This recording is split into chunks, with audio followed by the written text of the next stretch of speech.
अस्सलाम वालेकुम दोस्तों, अज तव्हांखे ॾींदासीं मूसा जो फ़ोन नंबर व्हाट्सअप नंबर ॾींदासीं।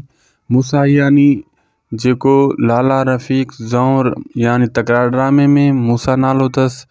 लाला रफ़ीक ज़ौर उर्फ़ मूसा जो नंबर तव्हांखे ॾींदासीं बिल्कुलु गारंटी सां। तव्हां उन सां व्हाट्सअप ते बि ॻाल्हाए सघो था, कॉल करे बि ॻाल्हाए सघो था। पहिरीं वीडियो खे दोस्तों पूरो ॾिसो, जीअं तव्हांखे सॼी हिकु नंबर जी तफ़सील ॾींदासीं।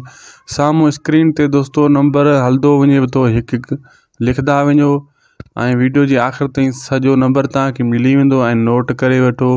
पोइ तव्हां लाला रफ़ीक यानी मूसा सां व्हाट्सअप ते ॻाल्हाए सघो था। काफ़ी रोज़ दोस्त मुझे मैसेज कंदा आहिनि फेसबुक पेज ते, यूट्यूब चैनल ते, व्हाट्सअप ते, त बाबा असांखे अदाकारनि जा नंबर ॾे। बहरहाल मां सोचो हिकु हिकु करे नंबर सभिनी दोस्त फ़न अदाकारनि जा तव्हांखे रोज़ानो वीडियोज़ में ॾींदुसि।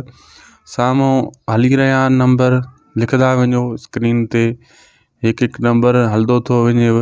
अॼु लाला रफ़ीक जो नंबर तव्हांखे ॾेई रहिया आहियूं, जेको तकरार ड्रामे में मूसा जो किरदारु कयो आहे, जंहिं मूसा जो करेक्टर हिकु ज़बरदस्त करेक्टर कयो आहे, जंहिं नवाब खान जहिड़े माण्हू खे बि मुंझाए छॾियो अथई।